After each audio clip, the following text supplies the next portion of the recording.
Jonathan Mars was a regular, healthy person from the moment he was born until he was 35 years old.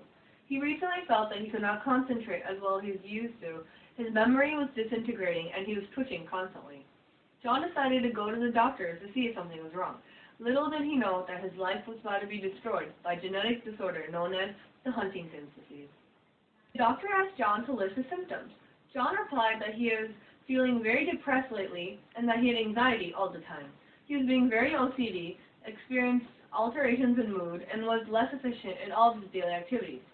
Plus, his wife and kids complained about him acting very irritable and aggressive. The doctor said that John's test results showed that he had Huntington's disease. John was surprised.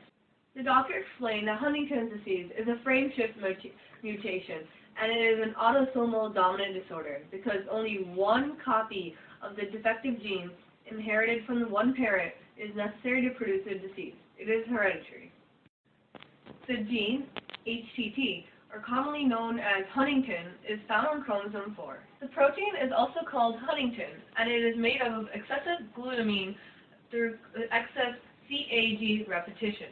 The CAG repetition in affected victims ranges from 36 to 100, compared to the normal 10 to 35 repetitions. This protein is important for normal development of the nervous system and interacts with many other proteins.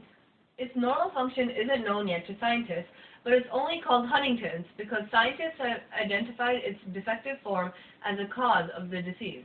After the doctor's appointment, John returns home and reflects on his new condition. His changes in mood affects his social life. The forgetfulness and lack of concentration is harmful to his work as he cannot think and plan events for his company.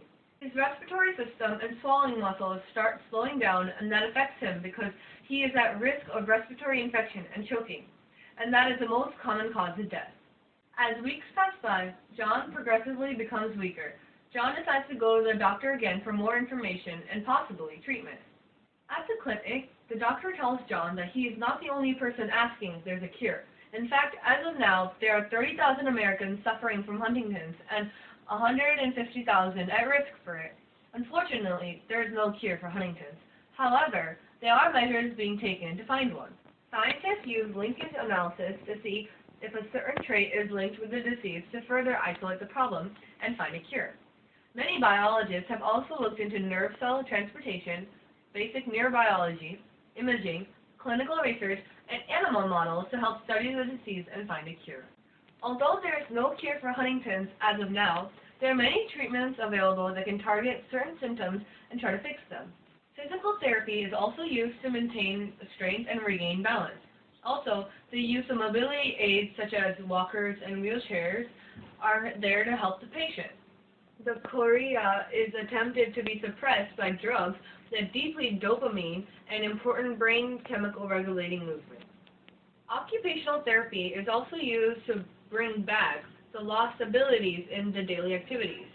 Modifications are made to the home that improve safety, accessibility, and comfort. To fix the speech difficulty, a speech-language pathologist works with the family to develop a simplified and direct communication strategy. Many antipsychotic drugs, such as tetrabenazine, are used to control hallucinations. John becomes happy at the news of at least some relief to his symptoms, but the happiness doesn't last long, as the doctor informs him that patients with Huntington's die soon after being diagnosed, around 15 to 20 years after diagnosis. Sadly, Jonathan Roland Mars died 15 years later at the age of 50 years old. He was a loving father, husband, and son. His life was taken away from him by the monstrosity known as Huntington's disease. A sad and sorrowful way to die, as it is just like dementia. Poor Jonathan passed away forgetting his wife's and children's names. Today, scientists try very hard to battle Huntington's and to find a cure so cases like Jonathan's don't happen again.